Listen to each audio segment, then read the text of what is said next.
You're being chased and your legs won't move. You're falling and you never hit the ground. You're standing in front of a crowd and suddenly realize you're not prepared at all, and everyone can somehow tell. Almost everyone has had some version of these exact dreams, and that's not a coincidence. There's a real theory for why your brain keeps running the same handful of nightmares over and over for your entire life, and it's stranger than you'd expect.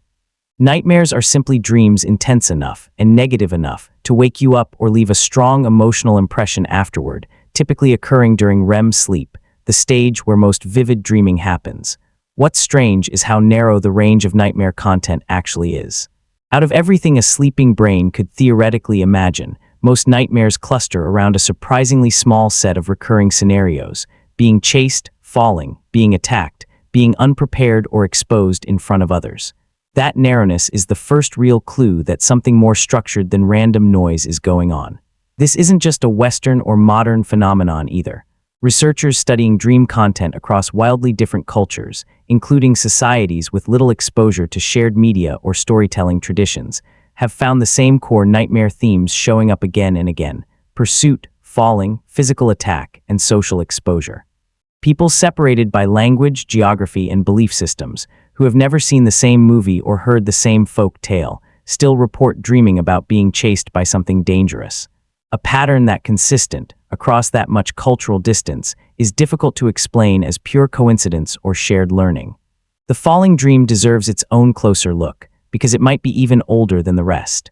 Some researchers have proposed that the fear of falling predates modern humans entirely, tracing back to a much earlier tree-dwelling ancestor, since falling from a sleeping perch in a tree would have been a genuinely fatal, ever-present risk long before humans ever stood upright on open ground. Other primates today still show a strong, apparently innate startle response to the sensation of falling, even ones raised with no exposure to actual falls at all. If that's accurate, the falling nightmare isn't just an old human fear. It might be one of the oldest fears carried in the dreaming brain, period, inherited from an ancestor that lived millions of years before anything resembling a human existed. In 2000, Finnish cognitive scientist Antti Revonsuo proposed an explanation now known as threat simulation theory.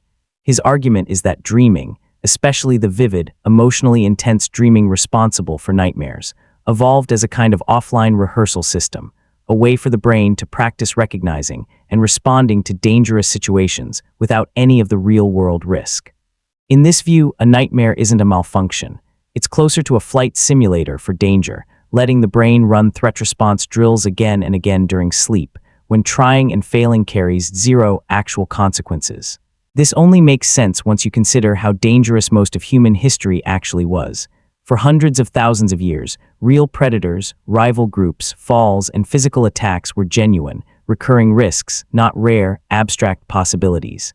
A brain that got meaningful practice anticipating and responding to exactly those threats, even in a simulated sleeping state, would arguably handle the real version more effectively when it eventually showed up. Evolution rarely builds elaborate, energy-costly systems for no reason, and a repeating, emotionally vivid threat rehearsal system playing out nightly fits that pattern closely. This isn't just a compelling story either. Revonsuo and later researcher Katja Valley found that children, who historically faced significantly higher rates of real physical danger and depended more heavily on caregivers for protection, report threatening dream content more frequently than adults do. Studies of children growing up in active conflict zones or otherwise dangerous environments have found even higher rates of intensely threatening dream content compared to children in safer conditions. If nightmares were simply random neural noise, exposure to real danger shouldn't predictably shift dream content in this specific direction. The fact that it does lines up closely with a rehearsal system responding to actual threat levels. During REM sleep, the amygdala, a brain region central to processing fear and threat, becomes notably more active, while regions associated with rational, logical oversight quiet down somewhat. That combination creates something close to an ideal training environment, full emotional intensity and threat processing, but without the higher-level reasoning that might otherwise interrupt or downplay the simulation. Some researchers compare this to a flight simulator deliberately removing the option to pause or exit early, forcing the full scenario to play out to some kind of resolution. You get to practice the raw fear response and the physical reaction that goes with it, safely, repeatedly, entirely inside your own skull, night after night, for your entire life. This also explains something that might otherwise seem strange. Why modern, statistically far more dangerous events, car accidents, financial ruin, a phone battery dying at the worst moment, almost never show up as recurring nightmare content, while falling from a height or being chased by something still does night after night, for people who have never once been chased by an actual predator in real life. These specific ancient threats, falling, predation, physical attack, exposure to a hostile group, were consistent, recurring dangers across a huge stretch of evolutionary time, long enough to get built into a rehearsal system this deeply. Cars have existed for roughly a century. The fear of falling has had millions of years to become deeply, automatically wired in. The scale of this pattern is bigger than most people would guess. In studies analyzing large samples of reported dreams from young adults, researchers have found that somewhere around 70% contain at least one clearly threatening event, a proportion far higher than random chance or simple daily leftover memory processing would predict on its own. Some follow-up research has also suggested that people who rehearse a threat more vividly and completely within a dream, reaching some kind of resolution rather than the scenario cutting off abruptly, tend to show measurably better real-world threat avoidance behavior afterward. That's a hard thing to explain if dreaming were simply meaningless background static running while the body rests. It's worth being fair here too, since threat simulation theory isn't the only explanation researchers take seriously. Some argue dream content is better explained by general memory consolidation, the brain sorting and processing emotional experiences from the day rather than specifically rehearsing threats. Others point to activation synthesis theory, the idea that dreams are the forebrain's attempt to make narrative sense of essentially random neural activity firing during sleep, with threatening content simply being one plausible story the brain reaches for. None of these explanations are fully settled, and it's likely that more than one mechanism is contributing at once rather than a single theory explaining everything about why we dream.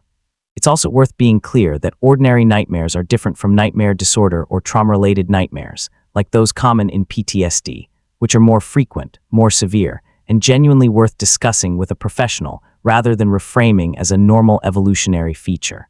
None of the danger these dreams were originally built around, real predators, physical attacks from hostile groups, mostly exists anymore for most people.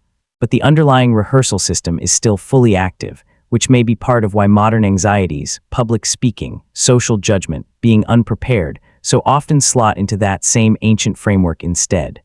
A nightmare about being chased or exposed in front of a crowd isn't necessarily a sign something is wrong. It might just be a very old, very capable system, still faithfully running threat drills, using whatever material it currently has available to work with. The next time a nightmare jolts you awake at 3 in the morning, it might be worth remembering it's not random noise. It's a rehearsal system that's been running practice drills since long before anyone alive today existed, still doing its job, even if the world it was built for barely resembles the one you're actually living in now. That's exactly the kind of hidden thread this channel exists to dig up. If you want more of these, subscribe, and I'll see you in the next one.